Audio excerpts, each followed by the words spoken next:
embaixador Lincoln, agora telefona, presidente Johnson, os militares estão aqui na rua, nós precisamos fazer alguma coisa. Daí o presidente Johnson disse, faça o que for necessário fazer. E eles mostram isso como uma prova que os Estados Unidos estavam organizando. Ao contrário, mas veja, a mente revolucionária funciona ao contrário, meu Deus do céu.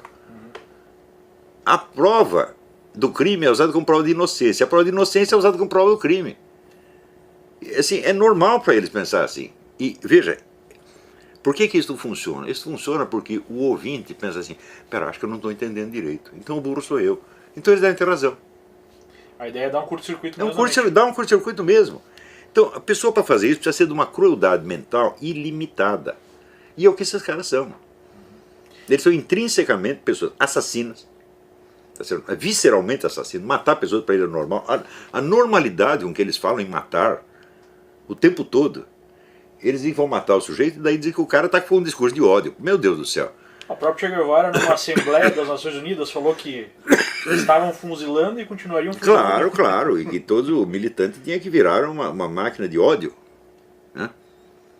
Então, é aquele negócio, xingue-os do que você é, acuse-os do que você faz. E tem gente que ainda liga para isto. Não quer ser xingado por eles. Mas que medinho. Aí eu lembro do negócio do Aristóteles, a palavra cão não morde. Você pode me chamar do que você quiser, isso não vai mudar nada na hora das coisas. Porque se você me chamar de alguma coisa, eu vou chamar você de coisa muito pior, você está entendendo? Só que eu vou dizer a verdade, entendeu? Você me chama filho disso, filho daquilo, eu digo, tá bom, eu chamo você também, só que eu mostro a foto da sua mãe no bordel, você está entendendo? E é fácil de mostrar, né? É fácil de mostrar. Eu chamo a atenção para essa questão internacional, porque aparentemente com o Brasil ficando nesse stand-by, digamos assim, político, nesse impasse, a nossa economia vai depender muito da economia global. Eu acho que se a economia global melhorar, o Brasil vai melhorar, se a economia global piorar, o Brasil vai piorar. Né? Aparentemente a gente vai sofrer, ou já sofre uma grande influência. E nós vemos aí no mundo uma situação altamente complexa. Nós temos os Estados Unidos, que obviamente está com uma recuperação econômica mais forte, porque intrinsecamente tem aí instituições mais fortes, tem um mercado mais forte, né? Tem valores aí de longo prazo que ainda existem, apesar de estarem sendo, digamos assim, ameaçados. A gente tem a Europa que está muito mal, não consegue sair de uma situação de estagnação econômica. A gente tem a China, que está desacelerando, talvez até passe por estouro de uma certa bolha, mas que diferentemente do Brasil pegou o dinheiro internacional e investiu em infraestrutura e não em consumo. E a gente tem aí um ator global que está ressurgindo, digamos assim, que é a Rússia, que tem uma grande dúvida, né? Eu falei já com vários analistas e cada um tem uma ideia diferente sobre o que quer o Putin, né? O que afinal quer a Rússia com essa agressividade maior, né, esse militarismo dos últimos anos. E se isso pode ser, digamos assim, um fator de desestabilização internacional. E o mundo está se recuperando economicamente de uma crise gigantesca, né, onde a crise em si não foi resolvida. Foi colocado um band-aid ali. Né, os bancos centrais injetaram muita liquidez. E a recuperação que nós tivemos foi praticamente pífia. Né?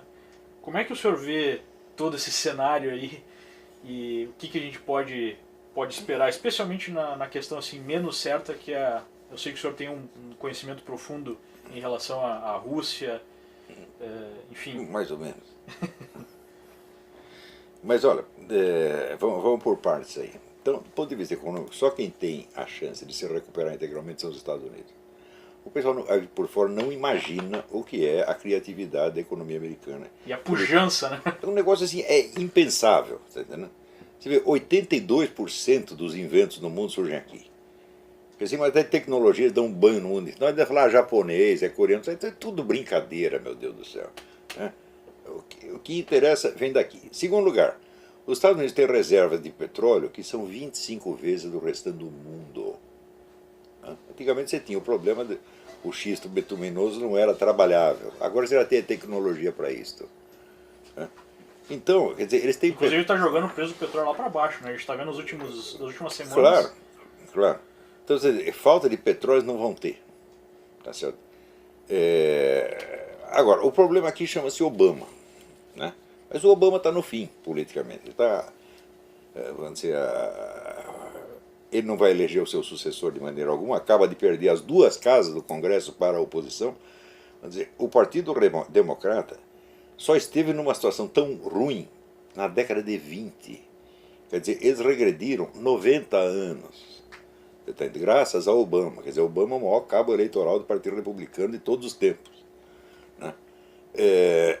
Agora, o Obama ainda tem a caneta na mão e ele aqui tem um negócio que chama ordem executiva, Executive Order, que é como a nossa medida provisória, só que não é provisória, e ele pode continuar legislando através dessa porcaria se ninguém conseguir pará-lo, tá certo? Inclusive hoje, talvez, está se esperando aí o anúncio da Executive Order sobre imigração. Sim, sim, sim, ele quer botar um monte de estrangeiro aqui dentro, sobretudo aqueles que tiverem infectados de vírus ebola, ele quer todo mundo aqui dentro. Esse homem está movendo uma guerra bacteriológica contra o seu próprio, guerra virológica contra o seu próprio país. Aliás, dizem que o país nem é dele, não sei. Tá certo?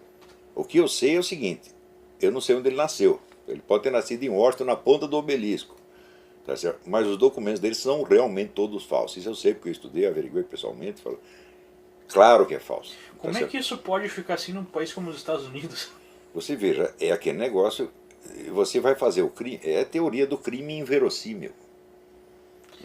Que existe é tão impossível que ninguém acredita. Ninguém acredita, e você vai fazer exatamente este. Essa teoria já existe há muito tempo e o Obama fez exatamente isso. Uma coisa assim, um blefe tão alto, mas tão alto, mas tão alto que ninguém acredita que o nego vai fazer isso, e ele fez exatamente isso. Ele não, aqueles que mandam nele. Né? E aos poucos, a verdade, o Obama vai aparecendo, mas precisa acostumar o cérebro das pessoas, né? Porque é muito chocante demais. Eles confiam no sistema e de repente eles veem que o sistema foi totalmente violado. Então não é que você perdeu a confiança no Obama, você perde a confiança no sistema, a confiança em você mesmo e você fica inseguro. É o que está acontecendo aqui. Mas o Obama passará, os Estados Unidos vão ficar. Quer dizer, a obra de destruição do Obama, se você pensar bem, ela só afetou a casca dos Estados Unidos. Não penetrou profundamente. Se você perguntar acha assim, que não?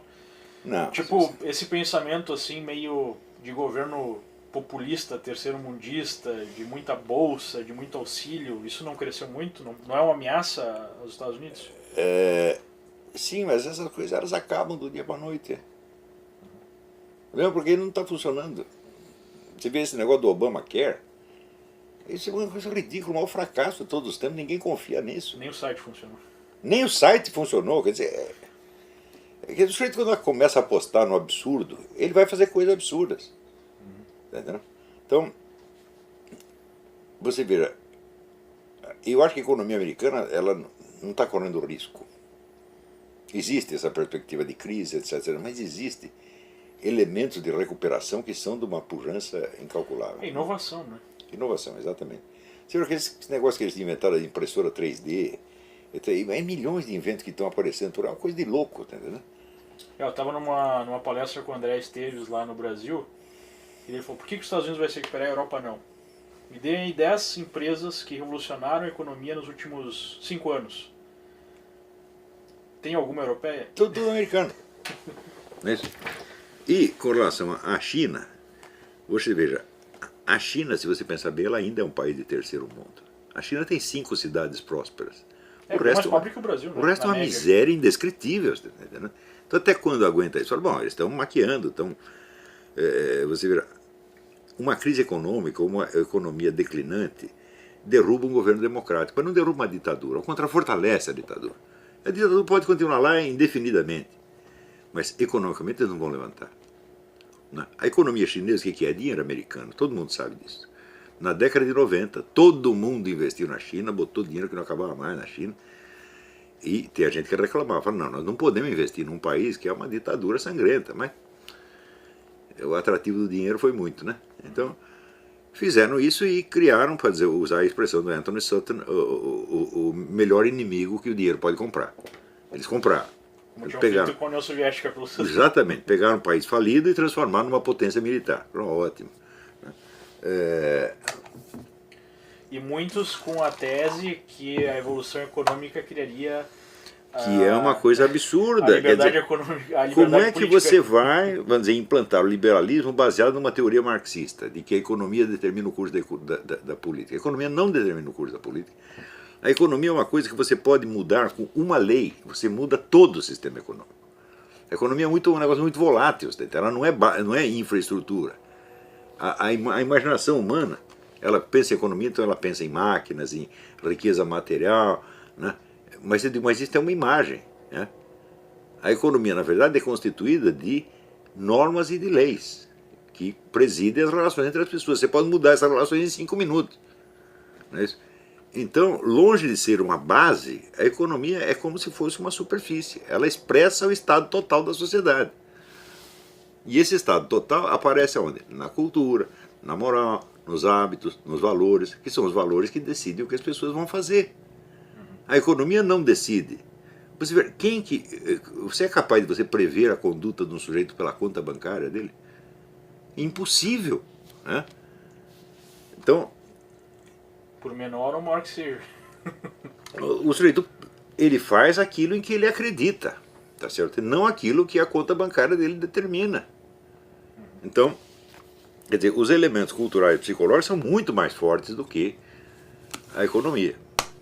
E pior, os próprios comunistas sabem disso. Agora, quem não sabe são os liberais, que acreditam que a economia decide o curso das coisas. Eu digo, então inverteu, meu filho. Os caras que dizem que são marxistas agem, Como né, ao contrário. E quem é antimarxista age como se fosse marxista. Então ficou todo mundo louco, pô.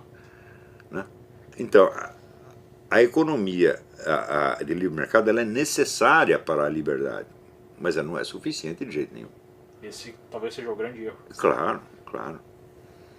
Porque no Brasil, quando a gente conversa com banqueiro, enfim, com pessoas do meio financeiro, eu tenho oportunidade de conversar com muitos, a conversa sempre é a seguinte: não, esse pessoal do PT aí quer mais, eles gostam de grana, eles não vão fazer nada, eles querem participar, querem tomar o poder, mas a gente continua aqui Sim, dominando. é verdade, a gente continua com a nossa empresa, etc. Mas e o resto da sociedade?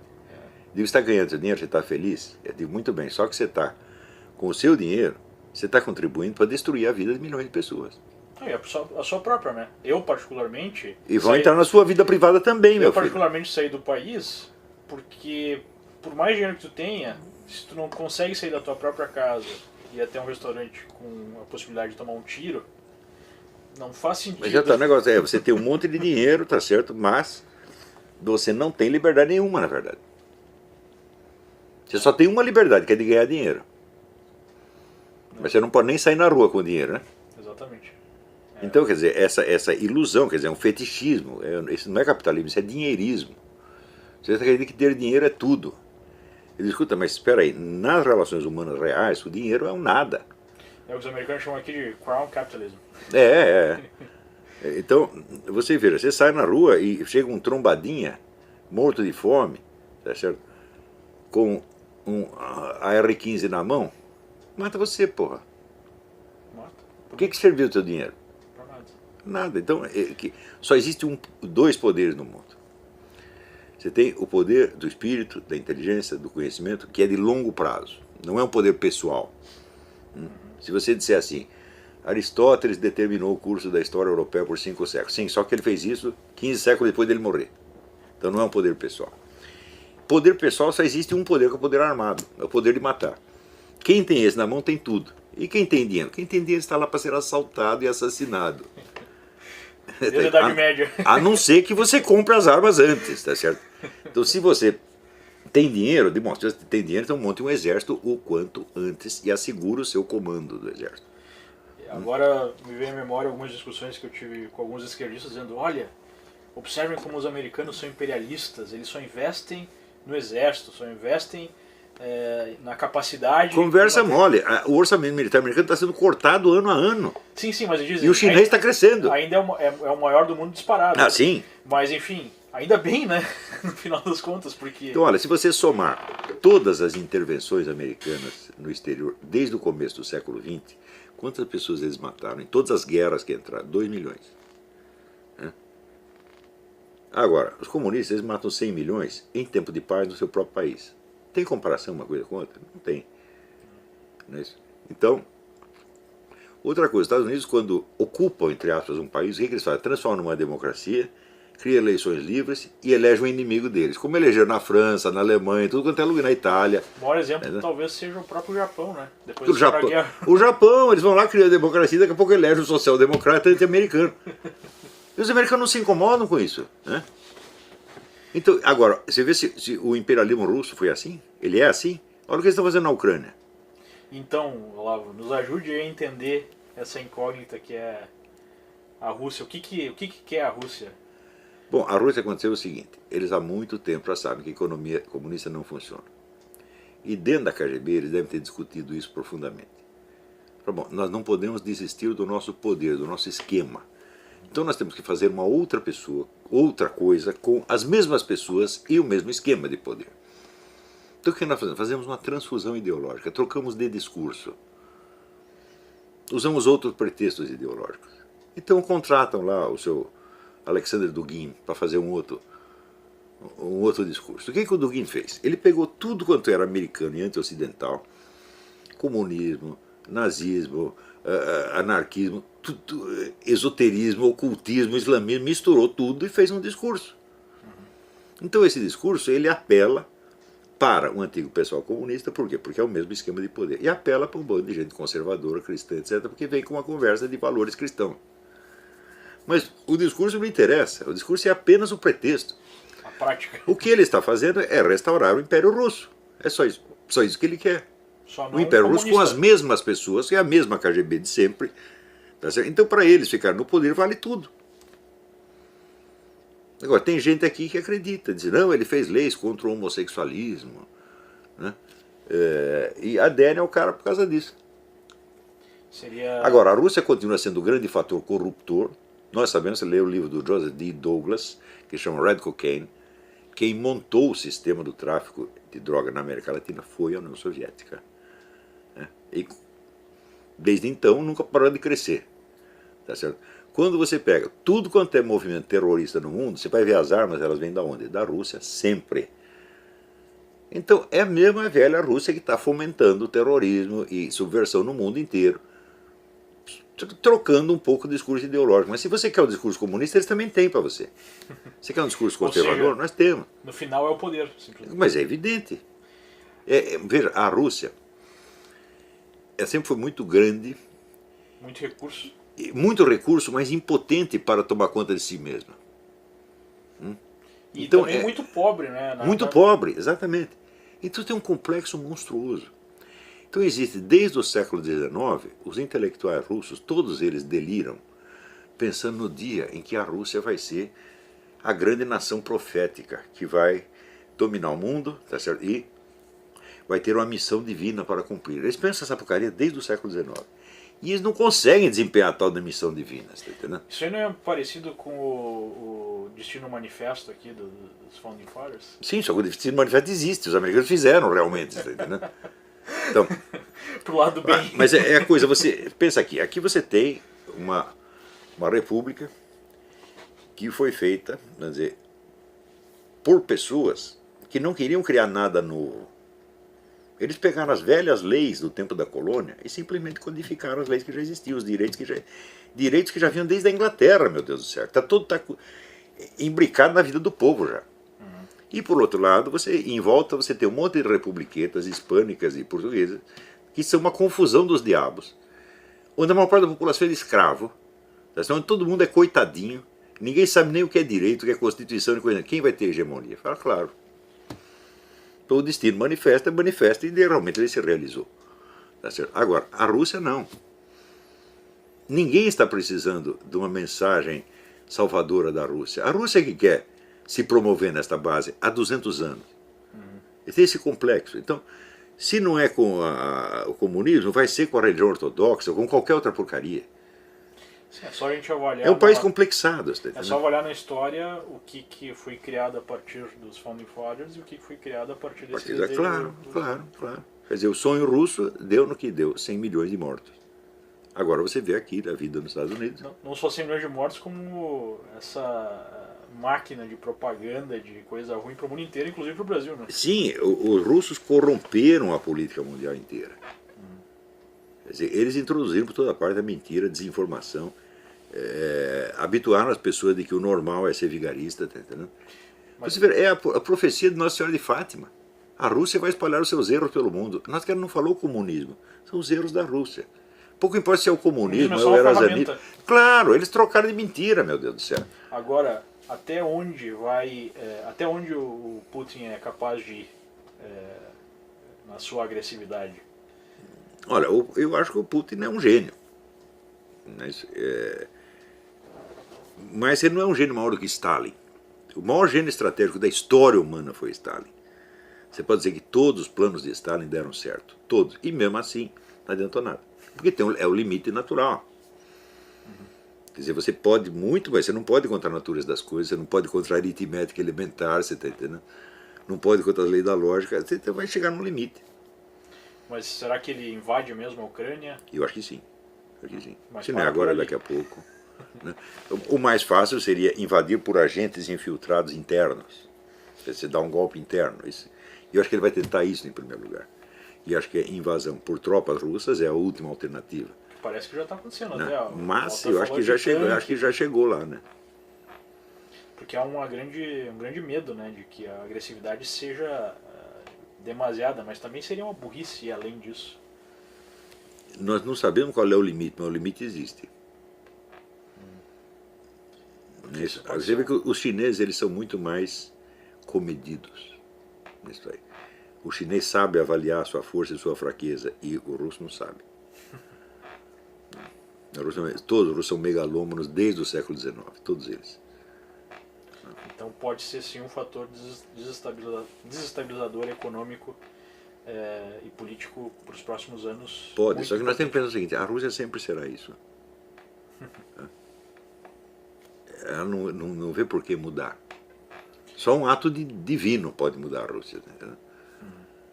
São muitas décadas de poder corrompido.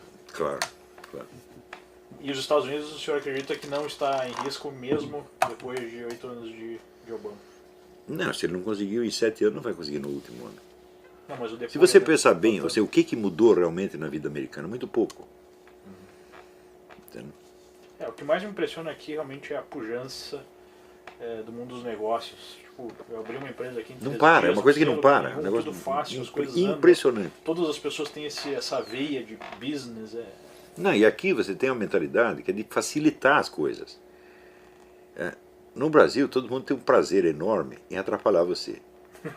Quando um brasileiro pode dizer não, ele tem um orgasmo. Ele pode ser o Ele se sente presidente da poderoso, República, né? claro. Ele pode ser o presidente da República ou um caixa de banco, ou um guarda de trânsito. Ele pode falar não, a maravilha. Agora, aqui o americano realmente não tem isso. Você vê isso na vida todos os dias. Podendo falar sim, ele dirá sim. Né? Podendo te ajudar, ele vai ajudar. Podendo facilitar, ele vai facilitar. Porque ele não quer encrenca para você, porque ele não quer para ele também. Tá E aí certo? no Brasil cria aquela cultura do puxa-saquismo. Sem dúvida. Para sem não ouvir o dúvida. não, tem que Sem puxar o dúvida. saco. Pois, não, e o Brasil tem uma espécie de reverência por quem está em cima, né? O sujeito tem muito dinheiro, ele já vira santo, ou vira gênio. Né? Tudo quanto é banqueiro, cara rico que eu conheci no Brasil, se achava um gênio, embora ele tenha recebido aquilo em herança do pai. Tá certo?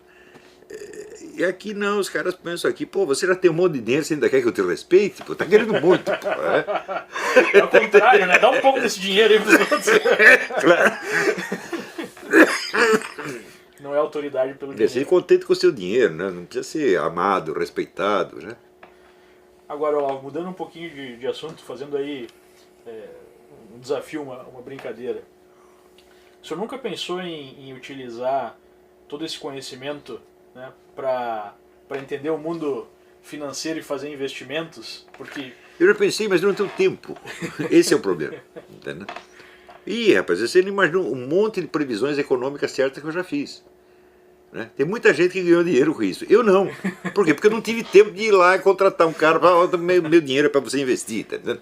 agora, se o Se Olavo alguém fosse, fizer, se o se Olavo alguém fosse fizer inve- isso para mim, eu agradeço. se Fala o assim, Olavo fosse investir hoje, onde é que o Olavo investiria? impressora 3D, Impressora 3D, de longe. Ou petróleo. petróleo. Petróleo. Que tá ruim agora, daqui a pouco fica bom. Agora, essa história de compre ouro, compre prata, isso é coisa de louco. É. Coisa Acho que- de louco. O pessoal não conhece a lei. Aqui tem uma lei que é o seguinte, numa situação de emergência, o governo pode tirar todos os metais preciosos que você tiver. Né? Então o próprio governo fala, compre ouro, compre prata, depois vai lá e toma tudo. Que já aconteceu, inclusive, né? Claro. Então isso é maluquice. Agora,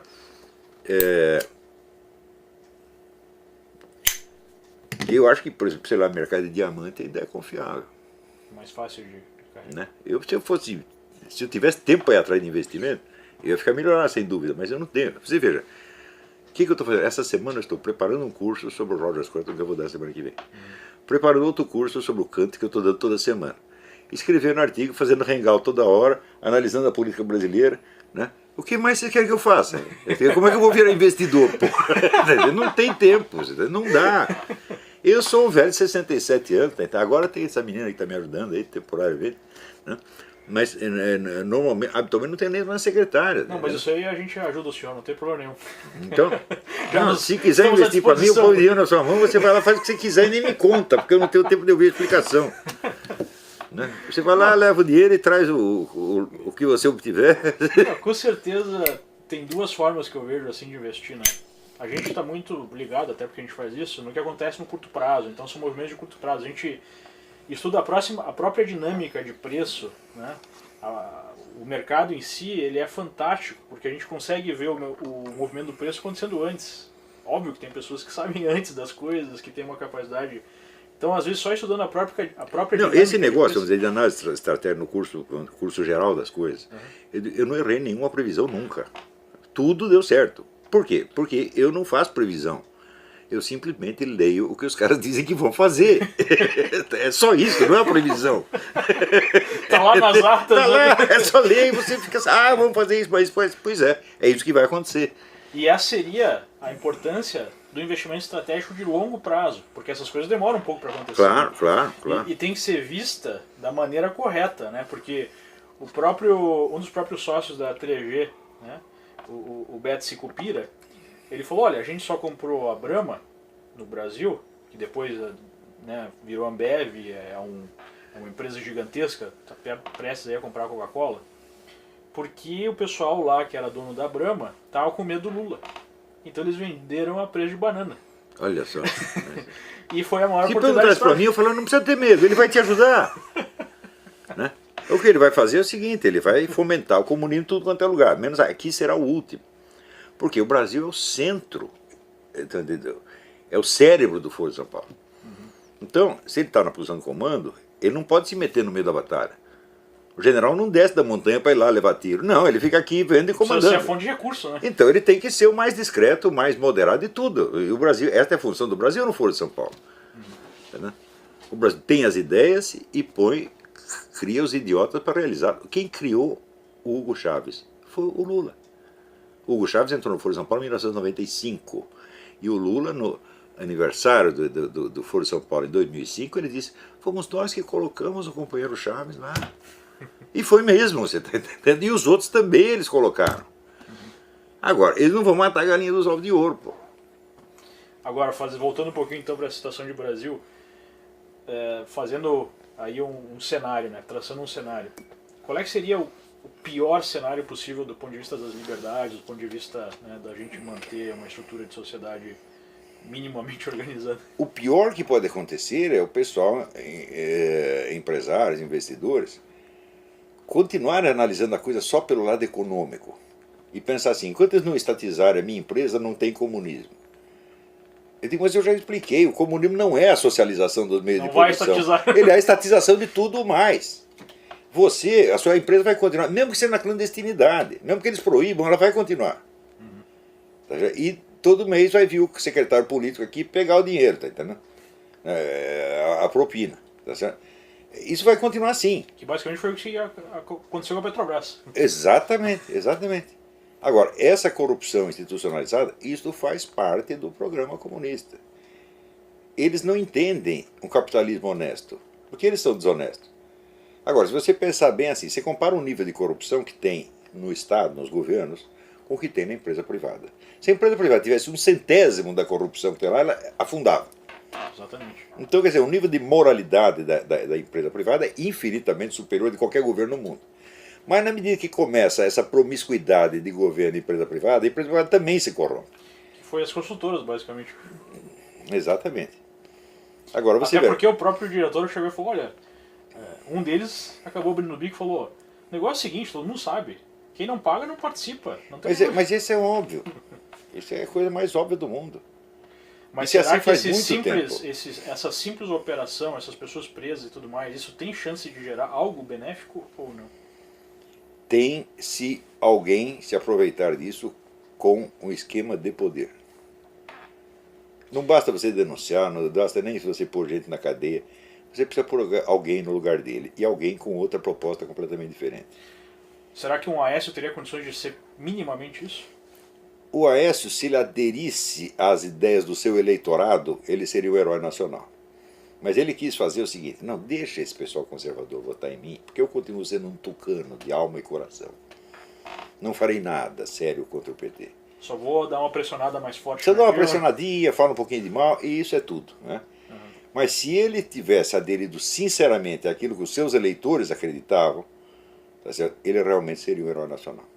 Mas será que ainda não tem a chance disso acontecer? Tem, se ele quiser, ele pode fazer ainda. Mas é o tal negócio. Ele fica dando ouvido para gente como esse seu Graziano e outros marqueteiros, etc, etc. Né? Eu digo assim, então não vai para frente, meu filho. Ele mesmo falou numa entrevista que assim, ele deu olha, uma virada lá na eleição. Quanto custou a campanha do Aécio?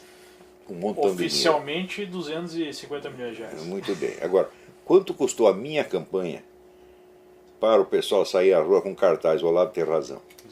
Zero. Não, custou a sua vida. Então, Todo um trabalho de décadas. Eu sei fazer as coisas, o Aécio não sabe. Né? Eu não sou político, não sou sequer investidor, eu sou apenas um analista da situação. Isso foi o sonho da minha vida. Quando eu era moleque, eu tinha muito complexo de ser burro. Eu achava que todo mundo estava entendendo tudo e só quem estava por fora era eu. É sério, Lavo? Sério. Então, por isso, qual era o meu sonho? Meu sonho era ser o cara que sabe o que está acontecendo, porra. E hoje eu sou isso. Quer dizer, é uma vida realizada, eu fiz tudo que eu queria. Agora, por que você não investiu? Eu falei, não pensei nisso. Não deu tempo. Outras coisas, por que você não se candidata? Não pensei nisso, não quero, não gosto. Eu gosto de fazer o que eu estou fazendo. E fazendo muito bem. Então, mesmo quando a previsão é horrível, a gente tem, vamos dizer, parece um orgulho, a vaidade científica, tá entendendo? Olha, eu entendi o processo, eu sei como é que é. É alguma coisa, né? Mesmo que diz, olha, vai dar tudo errado, vai tudo pro brejo, não tem importância, pelo menos a previsão foi assim. Alguma coisa deu certo, a previsão. É verdade. Mas e qual seria, por outro lado, o melhor cenário? O melhor cenário seria uma liderança política aparecer com uma proposta realmente conservadora, cristã, enfrentar os caras, tomar o lugar deles e repor o Brasil no caminho da normalidade. Fazer o que o povo quer que façam. Né? Agora, o que acontece é que o Brasil tornou ilegal o eleitorado. O eleitorado inteiro está na ilegalidade. O eleitorado inteiro é fascista, é nazista, é discurso de ódio. Né? Então, assim não dá, porra. Tem que... Isso é a contra-movimento. Claro. Então tem que parar de ter medo dessa rotulação, isso aí chama espiral do silêncio, quer dizer, você faz o seu adversário perder o gosto até de discutir. Tem uma tese psicológica. Elisabeth Noelle Neumann, uma socióloga alemã que fez a teoria da espiral do silêncio, eu recomendo esse livro muito, né? Então, esse pessoal todo caiu vítima da espiral do silêncio. Eles não querem ter um discurso próprio, tem que só imitar o discurso do inimigo. Isso é impressionante. Nas conversas que eu tive com alguns parlamentares, a preocupação com o que vai ser falado. Né? Então, alguém fala assim, manda cala a boca, o problema é simples. Né? Agora, a mídia, o que é a mídia? São 3 ou 4 empresas. Qual é o tamanho da classe jornalística que determina isso? São umas 600 pessoas. Você vai ter medo, um país de 200 milhões de pessoas, você vai ter medo de 600 pessoas? Tira os 600, põe outro, meu Deus do céu. E ainda se for colocar 80% do poder, está em 50%. Claro, 50%. Então você vai ter medo desta minoria, desta gente que só vive de mentirinha, de truquinho, porque não tem poder efetivamente. E gente que também tem medo de tudo. Pô, mas os caras têm medo de mim. Que coisa absurda. O que sou eu? Eu não sou nada, eu sou Zé Mané, você está entendendo? Mas talvez em algum momento eles saibam que a verdade é uma coisa poderosa, né? Eles não são capazes de entender isto. Eles acham que deve ter alguma força por trás, tem a CIA, tem o Mossad, tem alguma coisa. Eu digo, tem Deus, tá entendendo? Entendeu? O nosso Senhor Jesus Cristo tá ali, ó. É só isso que tem, o resto não tem mesmo, tá entendendo? É porque eles avaliam os outros com a Por si forma que mesmo, eles as trabalham. pessoas são tão covardes quanto eles. Entendeu? Agora, Eu nunca fui um covarde, mas eu lembro quando era jovem invejava os covardes. Porque eu digo, pô, eu sou um cara valente, eu enfrento tudo e vem todo pepino pra mim. Se eu fosse começar, eu dava uma choradinha, vinha todo mundo me ajudar. Eu queria ser como eles, mas eu não consigo. eu entendo lá, eu entendo muito. O meu irmão dizia assim, sabe qual é o nosso problema? Nosso problema é que nós assistimos muito filme de John Wayne, nós acreditamos em tudo.